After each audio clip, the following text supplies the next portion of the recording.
مساء الخير، ازيكم؟ عاملين ايه؟ يا رب تكونوا بألف صحة وبألف خير. النهاردة هنعمل الجلاش المورق زي ما انتي شايفة. بجد جميل جدا، بمكون واحد. هيبقى مورق كده هوت زي ما انتي شايفاه. تابعي الفيديو معايا للآخر، ويلا مع بعض نشوف هنعمله ازاي. واول حاجة هبتدي بيها السيرب او الشربات. كوباية مية اهي في قلب البتاعة، وعليها كوباية سكر. بس كده اهوت، كوباية مية على كوباية سكر. تغلي، هحط عليها نص ليمونة. إيه بس كده الشربات بتاعنا. واول ما ابتدى يغلي انزل بنص الليمونة اهي. برضو ما كملش حاجة، بالكتير بالكتير 10 دقايق واطفي عليه، واحط باكل فانيليا، وبكده خلاص على كده اهو.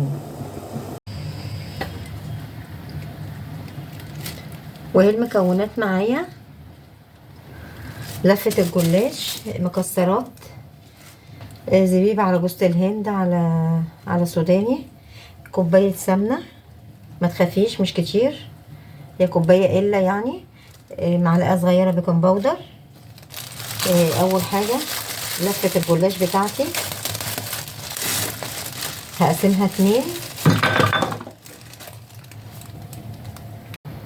وهبتدي لفة الجلاش بتاعتي اهي، هقسمها على 2 زي ما انت شايفة. لسه مع اني جايباه طازة يعني مش من الفريزر، بس لازم تلاقي فيها المقطوع وتلاقي فيها اي حاجة، مش مشكلة. هبتدي يعني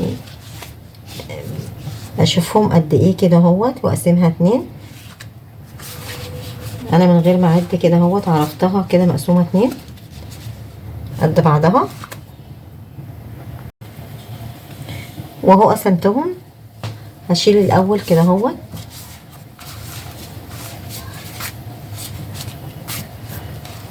اشيل اول جزء واحطه على جنب. طريقة جميلة، ولا انت ورقة ورقة في 5 دقايق، في 5 دقايق هيكون معاكي الجلاش. وابتدي كده اهو، ارش بايدي كده اهو، بس الاحرف بلاش زي ما انت شايفة.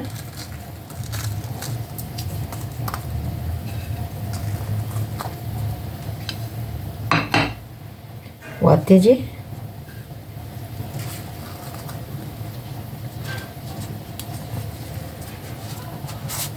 الطريقة دي كده اهو. وطبعا الجزء اللي هو كان فاضي ده نسيت اقولك هحطه معاهم.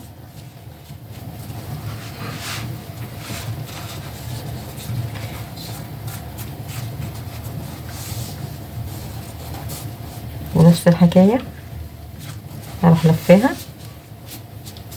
بالشكل دوت، وابتدي بالطريقة دي كده اهو. انت ممكن تقطعيه في الصينية عادي،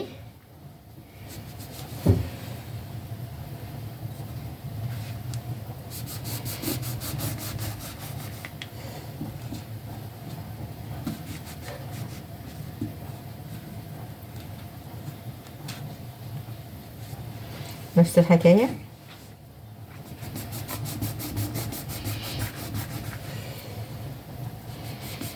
بجد طريقة سهلة جدا، لو عندك ضيوف هتنجزي في 5 دقايق تكوني عاملة تحلية جميلة. هو فعلا مش هياخد اكتر من 5 دقايق.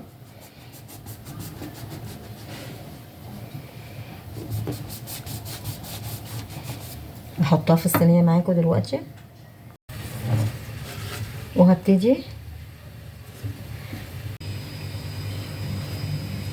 واهو عملت واحدة تانية، دي رصيتها في الصينية بالطريقة دي. التانية برضو هعملها معاكم بنفس الطريقة، تاخد معاكي وقت خالص.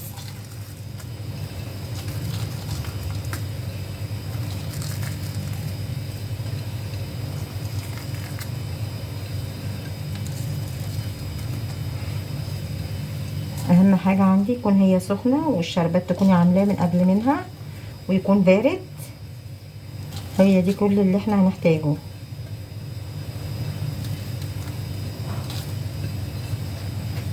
هبتدي بقى كده اهوت هرصها نفس الحكاية.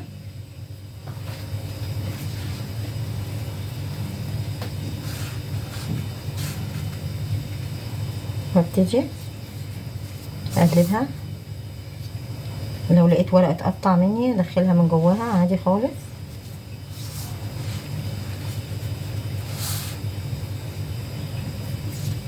اهي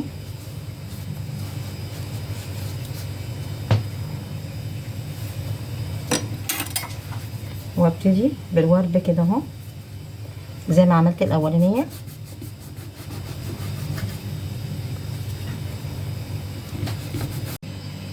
وهي كوبايه السمنه اضيف بالظبط كده ربع معلقه بيكنج باودر. هي دي بقى اللي هتديكي التوريقه.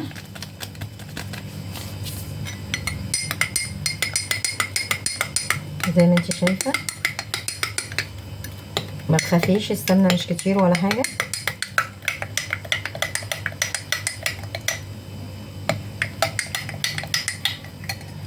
اهي وابتدي ارش في الجلاش كله.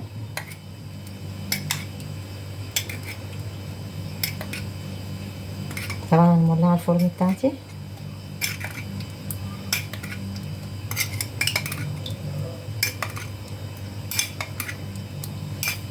ويطلع بقى وهتشوفي احلى جلاش في اقل. بصي بقى اول ما طلع بالشكل الجميل دوت، هبتدي لازم يكون حاجه بارده وحاجه سخنه زي ما انت شايفه. شكله جميل جدا. انزل بالسيرب بتاعي كله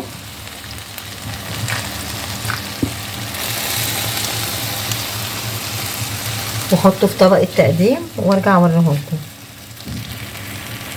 وهو بعد ما خلصته ورصيته في الطبق بالشكل الجميل دوت، زي ما انت شايفه.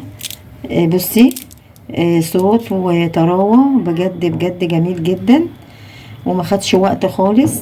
يعني بقلل الحاجات. يعني انا كل اللي انا اشتريته المكسرات كانت عندي، كل اللي انا اشتريته اللي هو نص الجلاش. بجد طريقة سهلة، ولو عندك ضيوف هتعمليها في 5 دقايق تكوني مخلصة.